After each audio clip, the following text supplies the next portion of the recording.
اب لوگ ننگے ننگے ڈانس کر رہے ہیں، شرابیں پی رہے ہیں، نائٹ کلب میں جا رہے ہیں، وہ لوگ سمجھتے ہیں یہ سارے شیطانی کام ہیں۔ یہ شیطانی کام کہاں ہیں؟ قرآن پڑھ کے دیکھیں، کہیں لکھا ہوا ہے کہ بھائی جب اللہ نے آدم کو بنایا تھا تو شیطان جو ہے ڈسکو میں ناچ رہا تھا؟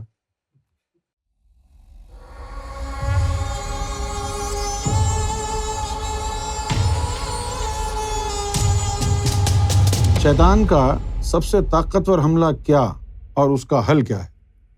شیطان کا جو طاقتور حملہ ہے عام آدمی کے لیے مختلف ہے، جو مومن بننے کی تقدو کر رہا ہے اس کے لیے مختلف ہے، اور جو ولیوں میں جس کا شمار ہوتا ہے اس کے لیے مختلف ہے۔ شیطان جو ہے نفس دیکھ کے دوائی دیتا ہے، سب کے لیے مختلف ہوتا ہے، لیکن عام آدمی کے لیے مسئلہ یہ ہوتا ہے کہ اسے پتہ نہیں چلتا ہے کہ جب اس کے اوپر حملہ شیطانی ہوتا ہے تو اسے پتہ نہیں ہوتا ہے کہ یہ شیطان کی طرف سے ہو رہا ہے، اس لیے اس کے پاس بچاؤ کا کوئی علاج نہیں ہے۔ لیکن جو مرشد والے ہوتے ہیں، مرشد ان کو خبردار کرتا رہتا ہے، اور جو پھر ولیوں کی کیٹیگری میں آتے ہیں ان کے پاس باطنی علم ہوتا ہے جس سے پتہ چل جاتا ہے کہ یہ شیطان کا وار ہے۔ رہ گئی بات عام آدمی کی، تو عام آدمی کی طرف شیطان آتا ہی نہیں ہے، وہ تو اسی کی طرف آئے گا نا کہ جو اللہ کے راستے پر چل رہا ہوگا۔ ایک عام آدمی دنیا میں لگا ہوا ہے، نہ اس کے لطیفے جاری ہیں نہ قلب جاری ہے، وہ تو ہے ہی مردہ، اس کے پاس آ کے شیطان کرے گا کیا؟ اب لوگ ننگے ننگے ڈانس کر رہے ہیں، شرابیں پی رہے ہیں، نائٹ کلب میں جا رہے ہیں، وہ لوگ سمجھتے ہیں یہ سارے شیطانی کام ہیں۔ یہ شیطانی کام کہاں ہیں؟ قرآن پڑھ کے دیکھیں، کہیں لکھا ہوا ہے کہ بھائی جب اللہ نے آدم کو بنایا تھا تو شیطان جو ہے ڈسکو میں ناچ رہا تھا؟ یہ ڈسکو جانا، شراب پینا، یہ شیطانی کام کہاں ہے؟ کہیں کوئی ثبوت ہے کہ ابلیس نے جو ہے وہ ووڈکا کا شاٹ لگایا اور پھر بولا کہ بھائی میں اس سے بہتر ہوں آدم سے؟ یہ سارے نفسانی کام ہیں۔ شیطانی کام کیا ہے پھر؟ شیطانی کام اگر آپ کو پتہ چلے تو آپ بڑے پریشان ہو جائیں۔ شیطانی کام یہ ہے کہ آپ اللہ کے دوستوں سے حسد کریں، بغض رکھیں، اور اس اللہ کا نام بھی لیں، اس کی عبادت بھی کریں، اس کا قرآن بھی پڑھیں، اور اس کے دوستوں سے بغض بھی رکھیں۔ یہ ہے شیطان کی فطرت، یہ شیطانی عمل ہے۔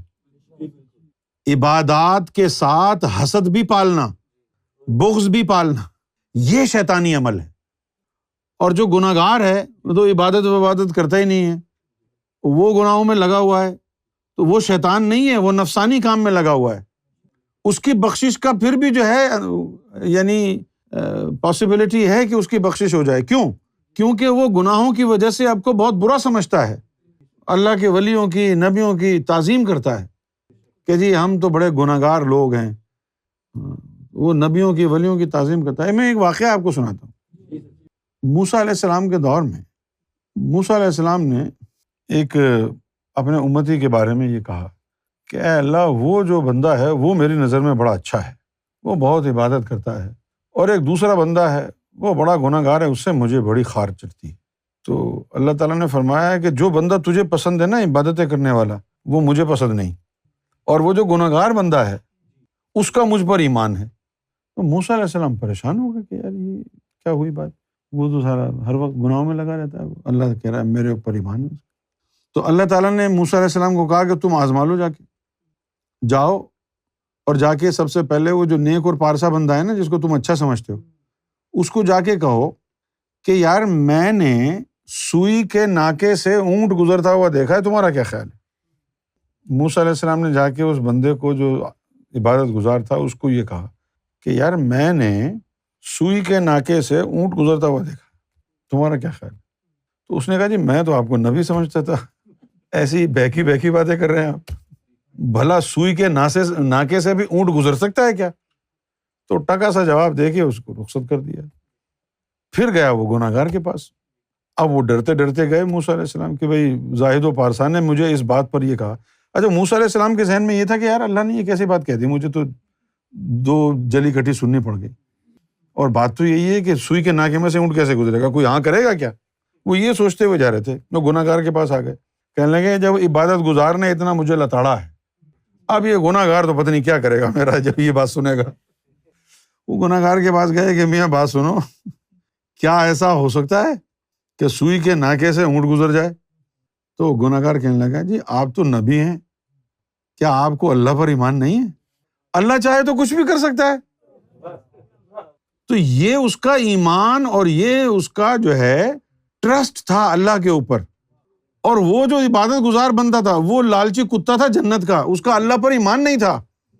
اگر آج میں تم کو یہ کہہ دوں کہ یہی صحیح تعلیم ہے تو تم سارے عبادت چھوڑ کے بیٹھ جاؤ گے نا، پھر دنیا جو ہے لان تان کرے گی، دیکھو جی ان کو عبادت سے ہٹا دیا.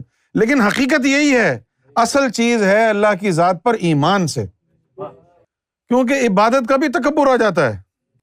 جس طرح اب مجھے قرآن پڑھنا نہیں آتا اور میں سیکھتا بھی نہیں، اس کی وجہ سے میرے اندر ایک عجز و انکساری رہتی ہے کہ یار یہ میں نے غلط پڑھ دیا، اب لوگ لان تان کریں گے. وہ ٹھیک ہے، لان تان اچھا ہے ہمارے نفس کے لیے، لیکن اگر ہم سیکھ جائیں پھر بالکل صحیح پڑھیں گے تو اس سے پھر نفس کے اندر تکبر آئے گا. دیکھا ہے، پھر آدمی اپنے نفس کی خاطر پڑھے گا بار بار. یہ فقیروں کے راستے ذرا مختلف ہوتے ہیں، ان کی سوچ بھی مختلف ہوتی ہے. ایک بہت بڑے ولی تھے، ان کا نام تھا حبیب اجمی. تو جناب اب چونکہ ان کے نام کے ساتھ ہی لگا ہوا ہے اجمی، یعنی نان عرب تھے.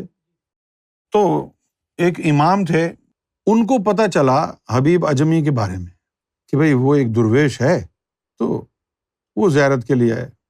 اب یہ امام صاحب جو تھے یہ جو شریعت کے کچھ زیادہ پابند تھے، تو یہ جب گئے اور حبیب اجمی کے پیچھے نماز پڑھی تو دوران نماز حبیب اجمی نے جو تلاوت کی نا قرآن کی، تو ان کو جو ہے تلفظ ان کا صحیح نہیں تھا. تو وہ کہنے لگے یار یہ تو قرآن ہی غلط پڑھ رہا ہے، یہ کیسے ولی ہو سکتا ہے. تو ان کو دوسرے دن خواب میں اشارہ ہوا کہ ہم نے تمہاری نماز تمہارے منہ پہ دے ماری، تم نے ہمارے دوست کا مذاق اڑایا. تو انہوں نے کہا جی وہ قرآن غلط پڑھ رہا تھا. تو انہوں نے کہا جی میرا قرآن غلط پڑھ رہا تھا، تیرا تو نہیں پڑھ رہا، مجھے اس کا غلط پڑھنا منظور ہے، تیرا صحیح منظور نہیں. تو اللہ کی مرضی. اور یہی مولوی آپ کو لیکچر دیں گے یوں پڑھ دیا تو اتنے جو ہے قبر میں عذاب ہوگا، اس لفظ کو یوں حلق سے نہیں نکالا. ابے کہو کہاں سے نکالیں گے؟ اسی چکر میں ڈالتے رہو دنیا کو، حلق سے نکالو. نہیں، وہ یہی کہتے ہیں الحمدللہ، بس یہی اسلام رہ گیا ہے. زور دے کے اوپر، ہاں پورا حلق سے نکلے.